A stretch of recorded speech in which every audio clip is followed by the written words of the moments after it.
Hello to everyone. Good morning. I hope you are fine. My dear students, half yearly examination के बाद school में कॉपियाँ submit की गई और फिर सबमिट करने के बाद कुछ कॉपियाँ चेक हुई, अभी कुछ बाकी भी हैं। तो जैसा कि आपको पता है कॉपियाँ सबमिट हो चुकी हैं। आप चाहें तो अपनी कॉपी आकर के स्कूल से ले सकते हैं। कॉपियाँ चेकड भी हो गई हैं। हमने लास्ट वीडियो में एक्सरसाइज 10B का 1 to 5 क्वेश्चन हमने कर लिया है। आज एक्सरसाइज हम 10B का क्वेश्चन नंबर 6 टू लास्ट करेंगे।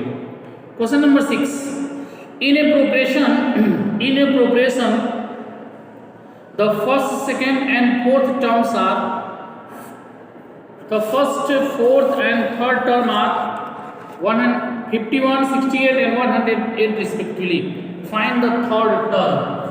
Question number 6, exercise 10B. Find the third term. मान लेते हैं let the third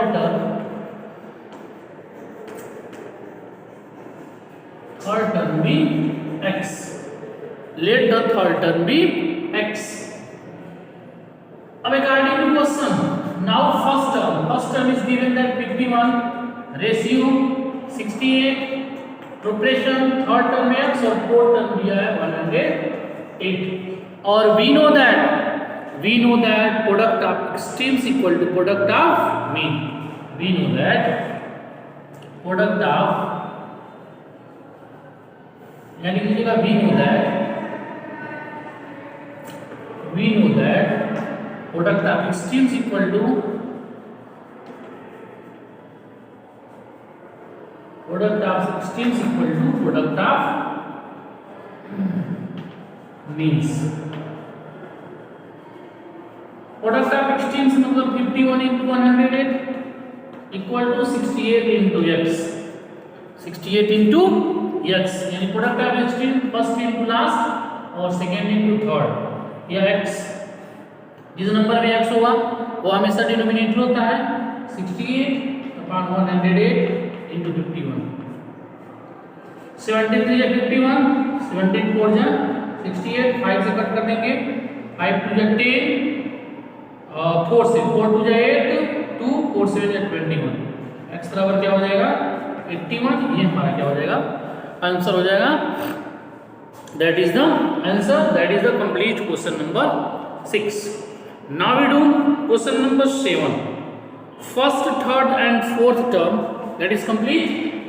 Now do question number 6.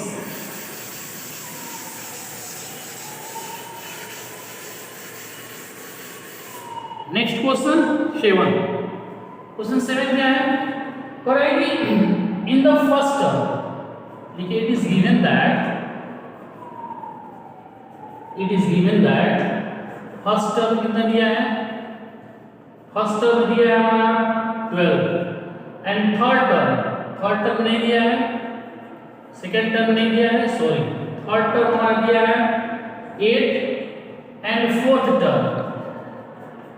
Terms कितना दिया है? Fourth term is 14। Find the second term. हम मान लेंगे जो दिया हुआ है हमारा कौन कौन सा टर्म दिया हुआ है।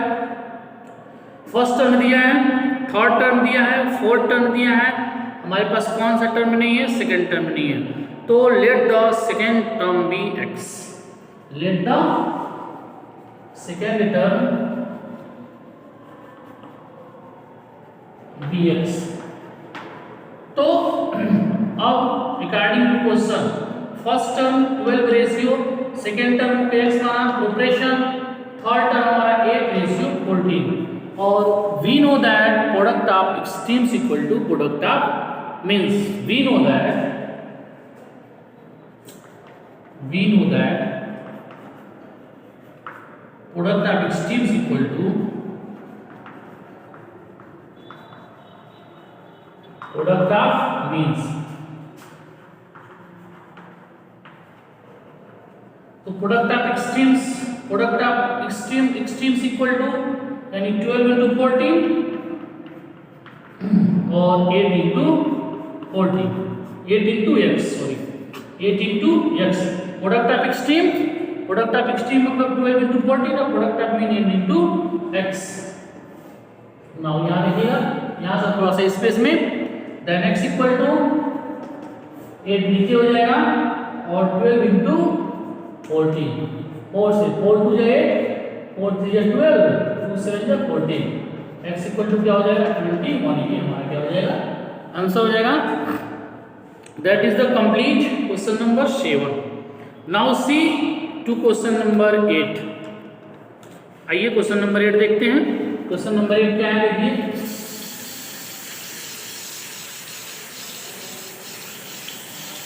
क्वेश्चन नंबर 8 क्या है, now see to question number 8।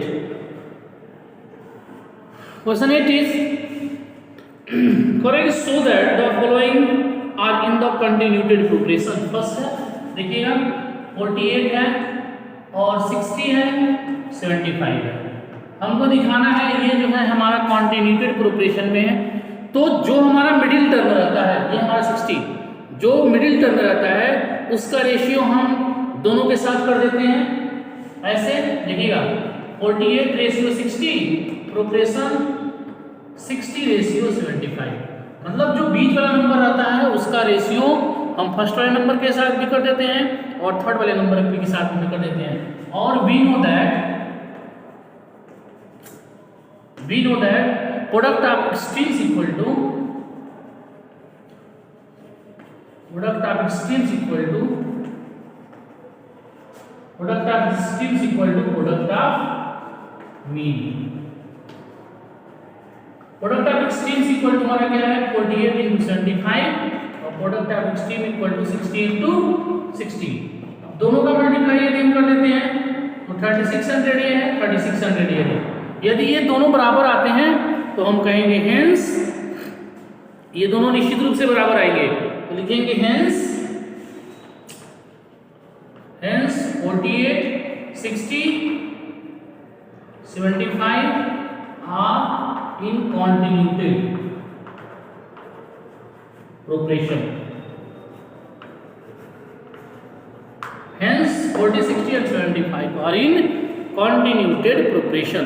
ऐसे ही सेकेंड है 36 रेशियो 36 90 और 100 225, तो 36 रेशियो 90 प्रोग्रेशन 90 रेशियो 225, मतलब जो बीच वाला टर्म होगा उनका रेशियो हम दोनों के साथ क्या कर देंगे। ऐसे ही सेकेंड और थर्ड कर लीजिएगा। आइए क्वेश्चन नंबर 9 देखिए, क्वेश्चन नंबर 8 कंप्लीट कर लीजिएगा। ऐसे ही किसी को कोई प्रॉब्लम होगी तो प्लीज आप हमसे जरूर पूछ लीजिएगा। आइए देखते हैं क्वेश्चन नंबर 9। क्वेश्चन 9 क्या है देखिए,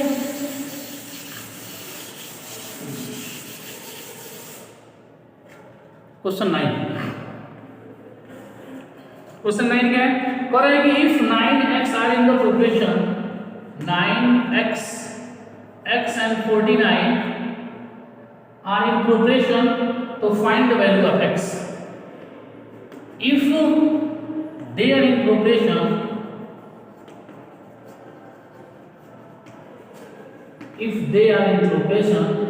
और यदि प्रोग्रेशन में है, तो we know that product of extremes equal to क्या होता है, product of extremes equal to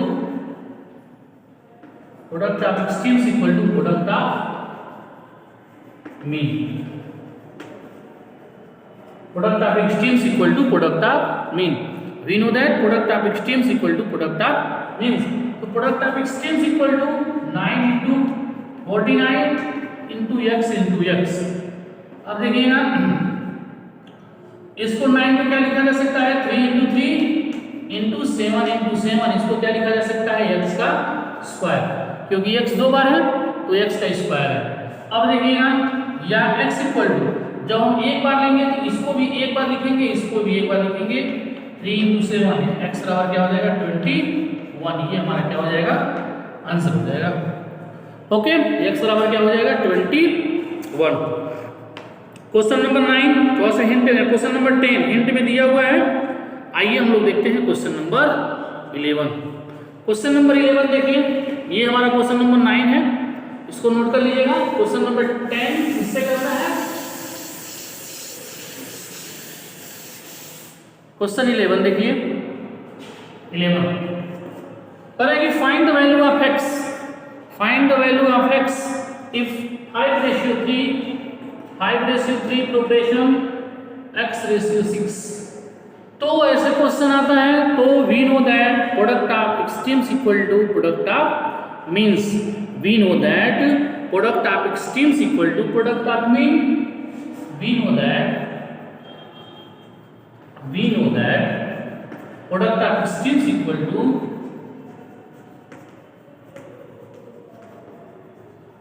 product of extremes equal to product of mean,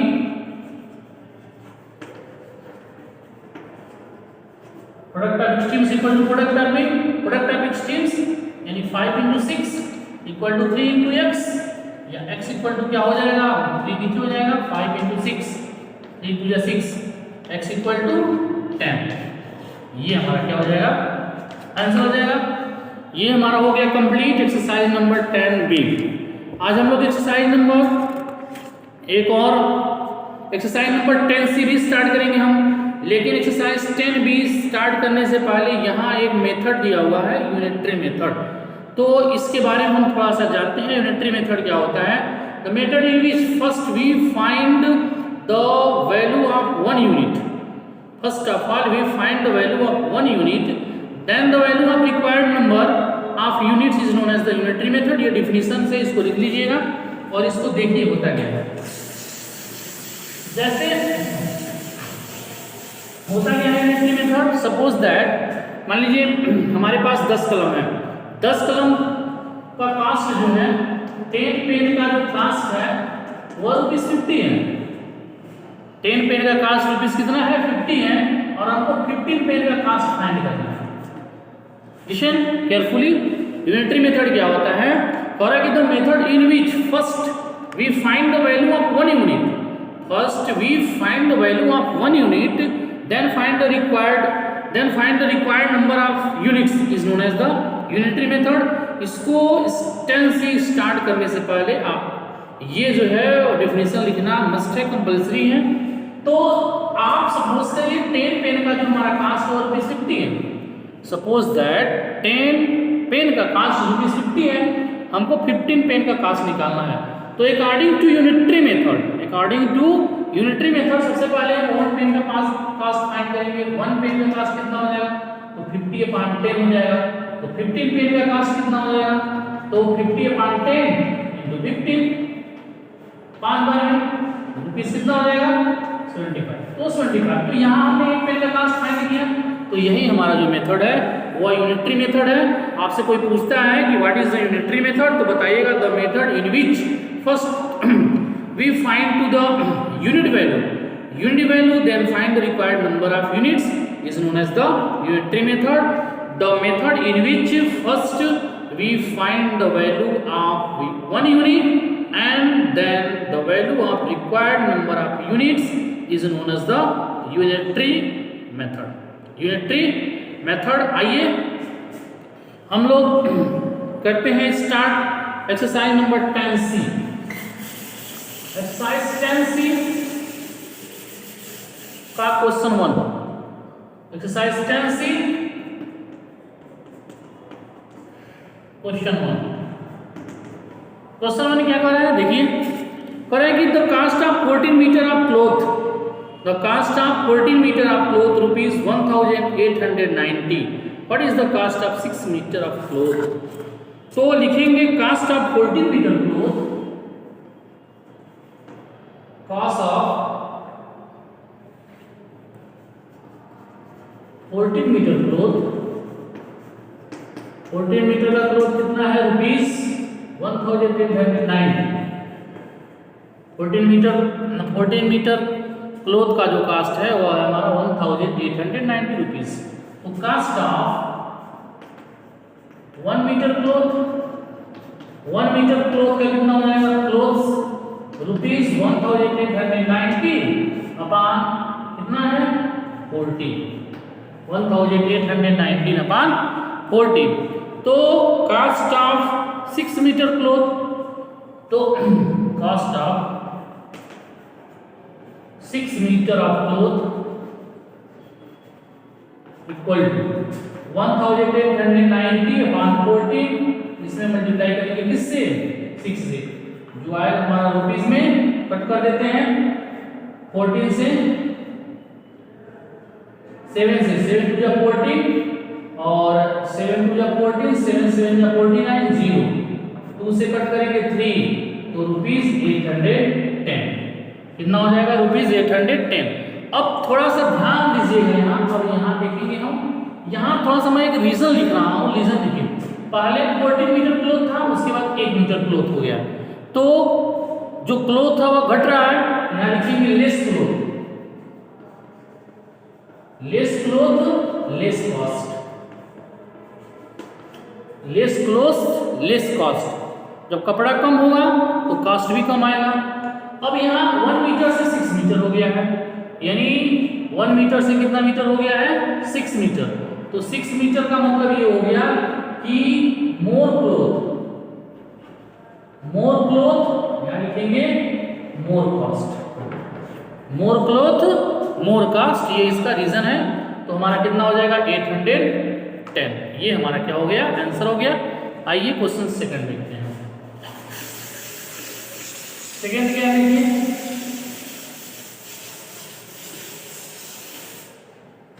second question क्या कर रहा है? कह रहा है कि the cost of 1 dozen soaps is ₹285.60। What will be the cost of 15 such shops? 1 dozen मतलब 12 शॉप, 1 डजन मतलब कितने होते हैं? 12 शॉप्स। तो कास्ट ऑफ यहाँ लिखेंगे cost of 12 shops. Cost of 12 shops कितना है? रुपीस 285.60। 12 शॉप का जो कास्ट है वो 285.60 है। तो cost of 1 shop, cost of 1 shop हमारा कितना हो जाएगा? 285.60 अपॉन 12 हो गया। कास्ट ऑफ जो हमारा कास्ट ऑफ 12 शॉप्स है, क्योंकि 1 डजन पूछ रहे हैं, तो 1 डजन में कितने शॉप होते हैं? 12 शॉप। तो कास्ट ऑफ 12 शॉप का है 285.60। तो कास्ट ऑफ 1 शॉप का कितना हो जाएगा? 285.60 upon 12। What will the cost of 15 such shops? Cost of 15 such shops rupees कितना हो जाएगा? 285.60 अपॉन 12 इंटू 15। अब देखिए इसका कैलकुलेशन कर देते हैं हम। 3 से कट कर दीजिए, 3 5 जा 15, 3 4 जा 12, 4 से कट हो जाएगा, 4 7 जा 28, 4 1 जा 4, 1 और 4 जा 16। अब मल्टीप्लाई कर देंगे तो 5 0 जा 0, 5 4 जा 5 का मल्टीप्लाई 0 into 0, 5 4 जा 20, 5 1 जा 5 2 7 और 7 5 जा 35। अब एक 2 डिजिट का पॉइंट है, तो रुपीस क्या हो जाएगा? 357। कितना रुपीस? 357। अब यहाँ रीजन कैसे लिखेंगे? देखिए, रीजन पहले 12 शॉप था तो 1 शॉप हो गया, तो शॉप हमारा क्या हो गया? 12 शॉप से 1 शॉप हो गया, मतलब शॉप हमारा घट गया। तो यहाँ रीजन में लिखेंगे less shop less cost, less shop less cost. Shop कम होंगे तो कॉस्ट भी कम होगा। अब यहाँ 1 शॉप से 15 शॉप हो गया। देखिए 1 शॉप से 15 शॉप हो गया, मतलब मोर शॉप मोर कॉस्ट, मोर शॉप मोर कॉस्ट। ये रहा मेरा क्वेश्चन नंबर 2 कंप्लीट हो गया। आइए देखते हैं क्वेश्चन नंबर 3। क्वेश्चन नंबर 3 क्या कह रहा है?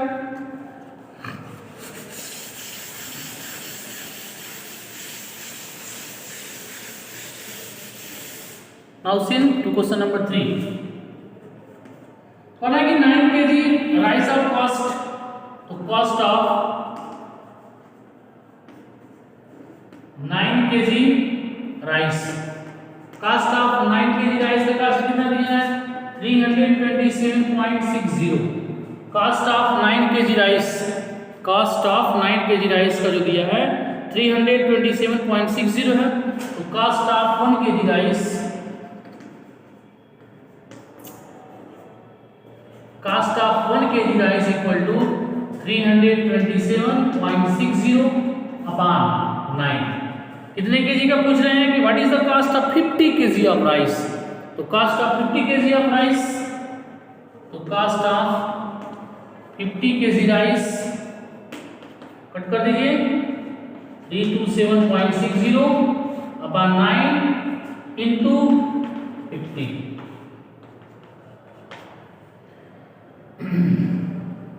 9 से कट कर दीजिए इसको, तो 9 से 27 57, 9 से कट हो जाएगा, 9 से ये मुझे लगता है कट हो जाएगा वेट, सॉरी फॉर दैट, यहाँ 0.60 है, 5 दिए थे, कट कर दीजिए इसको। 3 से कट करेंगे तो 9 से कट करेंगे तो 9 3 27, 9 6 36, 9 4 32। अब ये कितना हो जाएगा 36.40 इंटू 50 रुपीज, कितना हो जाएगा 1820। ये हमारा क्या हो जाएगा आंसर हो जाएगा, ये हमारा क्या हो जाएगा आंसर हो जाएगा। आइए देखते हैं question number 4। Question number 4 is, देखिए क्वेश्चन नंबर 4 ये रहा मेरा क्वेश्चन नंबर 3। क्वेश्चन नंबर 3 के बाद हम लोग आते हैं question number 4। Question number 4 is,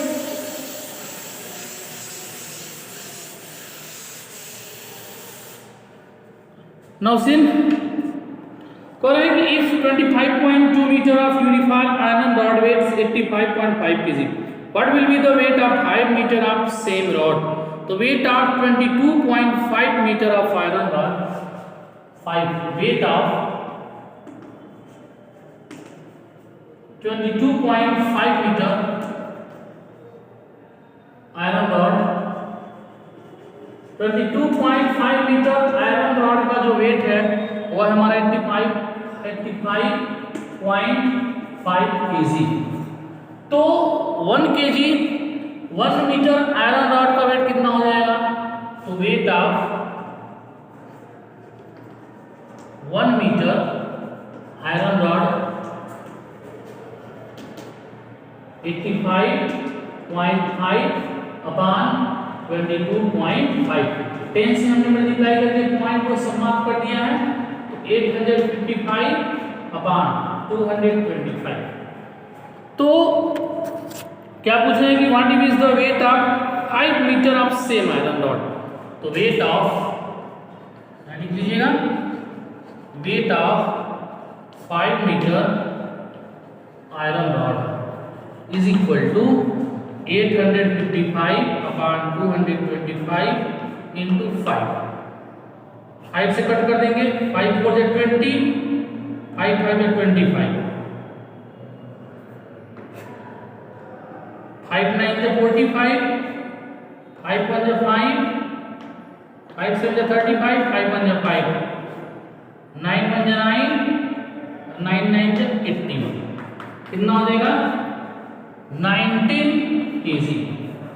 ये हमारा क्या हो जाएगा आंसर हो जाएगा, 19 kg हमारा क्या हो जाएगा आंसर हो जाएगा। Question number 5 seen correct, if the 15 tins same size contain 234 kg of oil. तो वेट ऑफ 15, इसको नोट कर लीजिए। Now next is 6। Question number 4, question 5।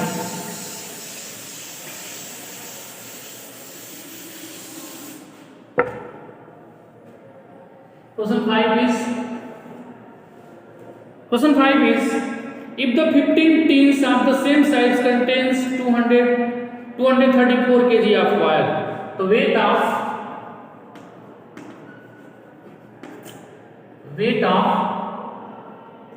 15 tins oil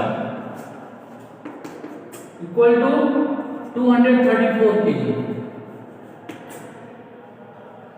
15 teens का जो वेट है वह हमारा है 234 kg। तो वेट ऑफ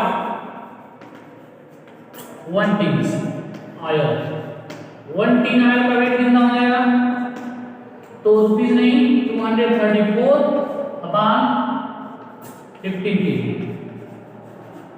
तो what is the weight of 10 sustains? तो weight of 10 tin soil equal to 234/15 into 10 kg। 5 से कट कर देंगे, देखिए आप 5 to 10, 5 to 15, 3 से 3 7 21, 2 3 8 24, 8 to 16 को 6, 7 to 14 1 15, 156 kg ये हमारा क्या हो जाएगा, आंसर हो जाएगा। ये रहा मेरा क्वेश्चन नंबर 5। अगले वीडियोस में अब हम नेक्स्ट वीडियोस में डिस्कस करेंगे students question number 5 to last है। जब आप वीडियोस देखेंगे ठीक उसके 1 से 2 दिन बाद। माय डियर स्टूडेंट्स, आप क्लास 6 आई नो, मैं जानता हूं कि हमने आपको कभी फेस टू फेस अभी नहीं पढ़ाया हुआ है, क्योंकि मार्च से हम पढ़ाने वाले थे लेकिन फिर लॉकडाउन लग गया, जिसकी वजह से ये प्रॉब्लम हो रही है। आई होप आने वाले समय में हम लोग पुनः मिल करके बेहतर तरीके से पढ़ेंगे। इसके लिए आप फ्री माइंडेड रहिएगा। जिस दिन स्कूल रीओपन होगा, आई होप, मुझे उम्मीद है कि ये 1 दिसंबर से कुछ स्कूल रीओपन होने वाले हैं। देखते हैं यदि रीओपन हो गया तो ये मेरा आपसे वादा है, ये मैं आपको विश्वास दिलाता हूँ कि कोई ऐसा चैप्टर नहीं होगा जो आपको न पढ़ाया गया हो, जो आप न पढ़ सकें। बिल्कुल सही ढंग और व्यवस्थित तरीके से उसको पढ़ाया जाएगा। आप उसके लिए फ्री रहिए। बस आपके पास मैं एक वर्क यही दे रहा हूँ कि जो भी चीज़ पढ़ाई जाती है उनको आप सीरियसली लेकर के पढ़ा करिए। ये मैं आपको भरोसा दिलाता हूँ, ये मेरी आपसे गारंटी भी है कि जिस दिन स्कूल रीओपन होगा उसके लिए मैं मैथ्स पढ़ाता हूँ, मैथ्स के लिए बिल्कुल आप फ्री रहिएगा, ठीक है। मैथ्स के लिए आप बिल्कुल फ्री माइंडेड रहिएगा। ये हमारी जिम्मेदारी है कि मुझे कैसे पढ़ाना है और किस तरह से पढ़ाना है। बस मेरा आपसे एक पर्सनल रिक्वेस्ट रहेगा कि जो लोग ग्रुप में नहीं ऐड हैं, जो आपके फ्रेंड्स नहीं ऐड हैं, आप उनको ये बता दीजिए कि स्कूल जो है कंटिन्यू है, और यदि उनको कोई प्रॉब्लम है, जो प्रॉब्लम आप सॉल्व नहीं कर पा रहे हैं, तो आप उनसे ये बता दीजिए, आप जाकर के स्कूल में प्रॉब्लम अपनी बताइए, उसकी प्रॉब्लम को सलूशन हो जाएगा। तब तक के लिए